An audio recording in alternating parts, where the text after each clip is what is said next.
¡Hey! ¡Has vuelto! Bienvenida, bienvenido una vez más a la Torre del Santuario. Yo soy Alan y el tema protagonista de hoy es... Un momento. ¿No les parece que ya dije esto antes? A ver, vamos a ver... Sí, esto sí... Ok, veamos. El título es ¿Antagonistas?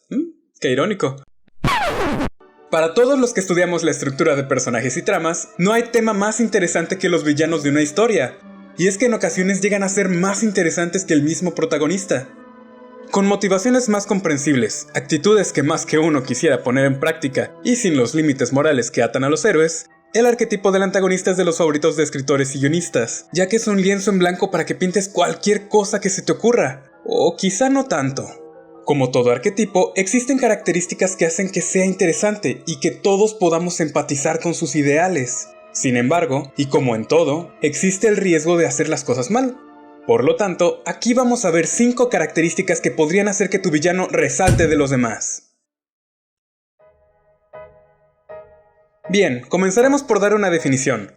De acuerdo a la Real Academia de la Lengua Española, un antagonista es una persona o cosa opuesta o contraria a otra, que se opone al protagonista en el conflicto esencial de la historia. Es decir, siempre habrá un personaje cuyas acciones se opondrán completamente a los deseos, anhelos o al bienestar del protagonista o a la moral establecida de la historia. Ahora, antes de pasar a los puntos, algo que es verdad para todos los antagonistas. Pero eso es lo que hacemos, ¿no? Actuamos después del hecho. ¿Somos los vengadores? ¡Somos los vengadores! No los prevengadores. Ok, ¿verdad? Ya fuiste muy claro, ahora siéntate. Ok. Esta frase de Tony Stark encierra mucha verdad. Muchos cometen el error de creer que las acciones del prota son lo que mueven los engranes de la historia. Y nada más lejos de la realidad. Un héroe no es un actuante, es un reactor. Es decir, reacciona a las acciones de alguien más. Por lo tanto, el villano es el verdadero actuante. Sus acciones, sobre todo durante el primer acto, son las que hacen que la historia arranque y que el héroe comience su periplo.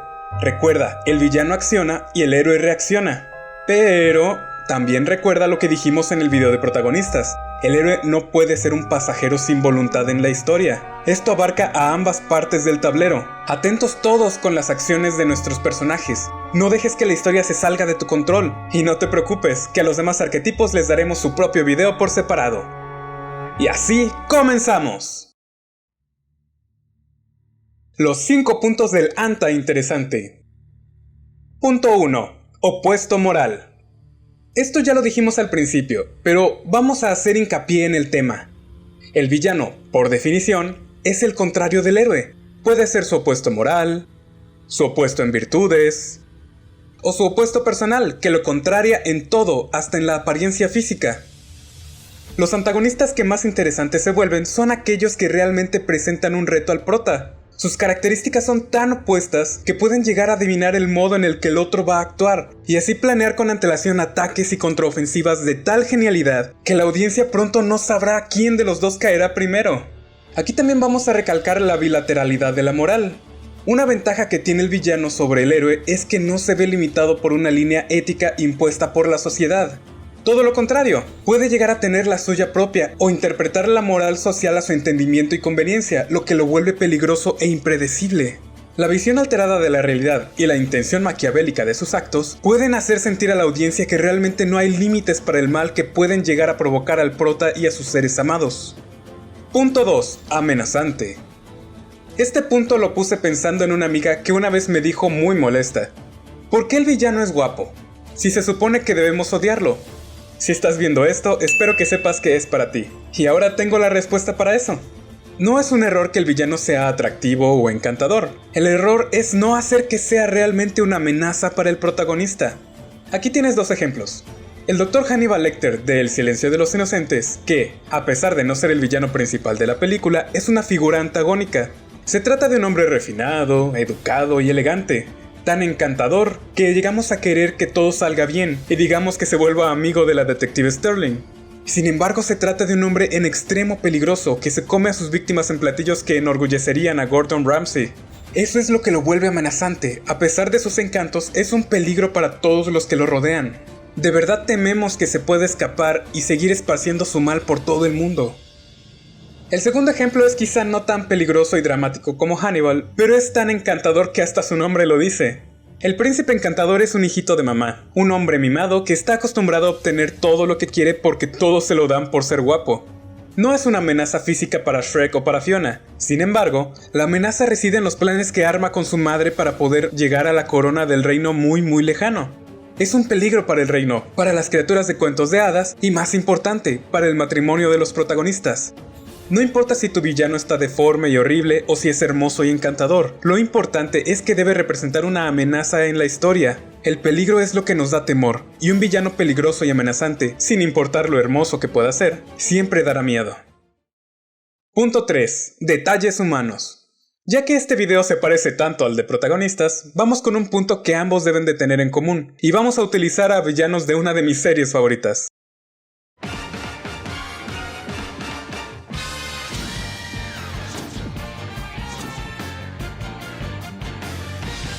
Si Araki logró algo bien en su serie JoJo's Bizarre Adventure, fue desarrollar a sus personajes de manera magistral, y los villanos no fueron la excepción a esto.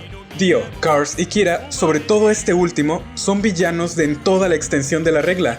Diabólicos, maquiavélicos, con aspiraciones de control absoluto sobre todo lo que les rodea, y con impulsos de dañar a todo lo que se interponga en sus caminos. Pero Araki también les dio algo que yo, en lo personal, considero de suma importancia, que son detalles que los vuelvan humanos, a pesar de que algunos renuncien a su humanidad. Dio es elegante, refinado, calculador y muy malicioso, pero es impulsivo. A la menor provocación pierde los estribos y reacciona de manera descuidada. Cars, por su parte, no es humano. Pertenece a una especie superior con fuerza sobrehumana y de aparente inmortalidad. Desprecia a los humanos que para él y para los suyos no representan más que hormigas que se arrastran por el suelo. Sin embargo, es elegante, es razonable, puedes negociar con él y también es capaz de mostrar compasión por criaturas no humanas.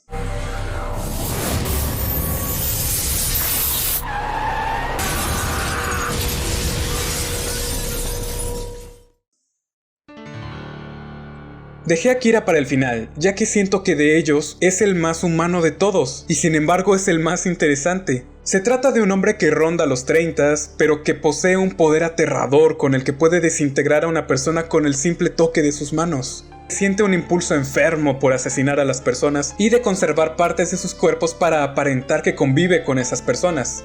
Lo más peligroso es el punto que lo vuelve humano. Yoshikage Kira solo quiere una vida normal. Su gran anhelo es vivir tranquilamente sin llamar la atención.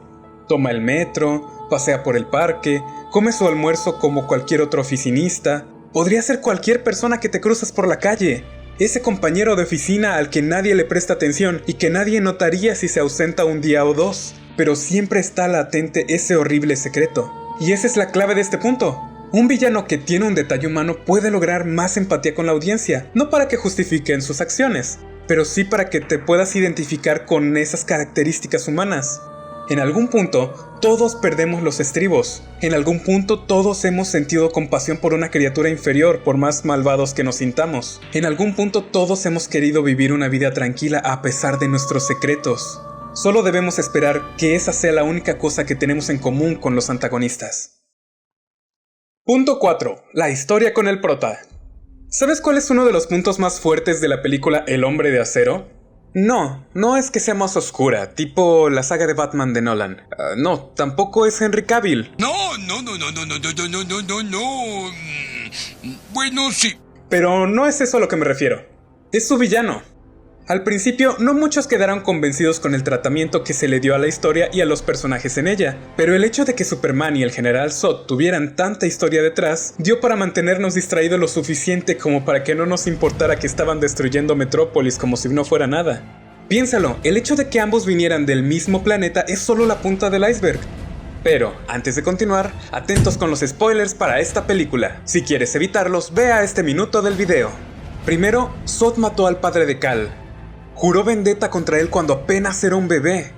Llegó a la Tierra a amenazar a la humanidad para que se pusieran en su contra.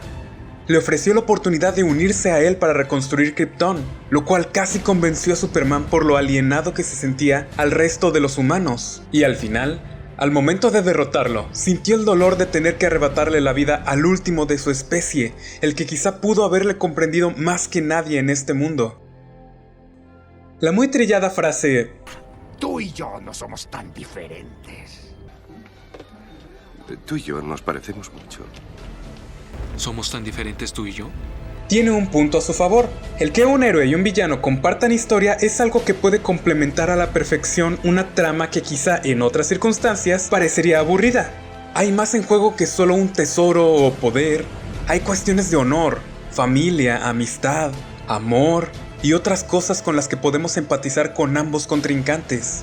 Entonces, el conflicto final tiene más significado que la simple emoción de ver a dos opuestos pelear. Punto 5. La aventura personal. Recuerdo una frase que me dijo un maestro hace mucho. Un villano es el héroe de su propia historia. En su momento pensé dos cosas. Que lo había sacado de una película, pero no sabía de cuál. Y también que en realidad tenía razón. ¿Alguna vez has reflexionado en que tú no eres protagonista en la vida de otras personas? Para algunos serás un personaje secundario, para otros una figura mentora, quizá un interés amoroso, incluso puedes llegar a ser un NPC, que solo está ahí para atender un negocio. Pero lo más interesante llega cuando te das cuenta de que eres la figura antagónica de alguien más, porque para ti, ese alguien más quizás sea el villano de tu historia. Pocas veces un villano se considera a sí mismo como un villano. Cuando está tan convencido de que sus convicciones son correctas, entonces sentirá que es su deber llevar a cabo sus objetivos y que aquellos que intenten detenerlo serán los verdaderos villanos de la historia. ¿Sabes quién es perfecto para esto? Thanos. ¿Qué es esto, Alan? ¿Otra vez él? Sí, otra vez él. Y es que es el ejemplo perfecto para este punto. ¿Alguna vez has escuchado la teoría de que Avengers Infinity War no es sobre los Vengadores, sino sobre Thanos? Por cómo está construida la película, pareciera que el verdadero protagonista es el mismísimo Thanos. Sin embargo, nosotros la audiencia estamos acostumbrados a ver a los superhéroes como protagonistas y le damos al titán el calificativo de antagonista. Pero ahora piensa en los ideales de este. Quiere juntar las gemas del infinito para hacerle un bien al universo, igual que los Vengadores. Pero el modo en el que pretenden lograrlo es lo que los vuelve antagonistas entre sí. Para Thanos, lo que está haciendo no es incorrecto. Todo lo contrario, está convencido de que es la única manera en que el universo puede mantenerse en equilibrio, en el que todos pueden vivir en paz y en armonía sin conflictos por recursos o territorios. Es el protagonista de su propia historia, pues para él, su misión es noble y sagrada. Y ahora esto va para ti. ¿Acaso tu misión es igual de noble? ¿O quizá tus antagonistas son los verdaderos héroes de la historia? Y ahí lo tienes, 5 consejos que te servirán para armar al villano perfecto. Uno que haga cuestionar sus convicciones a todo el que lea tu historia o vea tu película. Como siempre, cabe aclarar que hay excepciones a la regla, y claro que existen más características aparte de estas que podrían hacer que tu personaje funcione mejor. En lo personal, y para concluir, creo que tanto el antagonista como su protagonista merecen toda la atención, tanto del público como de su creador. Si bien los villanos son muy interesantes, no descuides el desarrollo de los demás personajes. Siempre hay una manera de volverlos interesantes. Además, recuerda que un héroe es tan fuerte como su villano, pero el villano es tan fuerte como su creador lo desee. Ahora te toca a ti. Dime en los comentarios si conoces alguna otra característica que ayude a armar un mejor personaje, o si conoces a un personaje que cumpla con todo esto y que al final no funcionara. ¿Por qué crees que no lo hizo? También dime si te gustaría que tocara algún tema sobre creación de personajes, tramas, o si te gustaría que analizáramos algún otro tema en específico. No olvides darle like y suscribirte. Prometo que mis otros videos son más interesantes. También comparte este video con tu antagonista o con alguien a quien su antagonista le haga la vida imposible. Eso me ayudaría muchísimo. Mientras tanto, esto ha sido todo por hoy. Yo soy Alan desde la Torre del Santuario y doy la lección por terminada.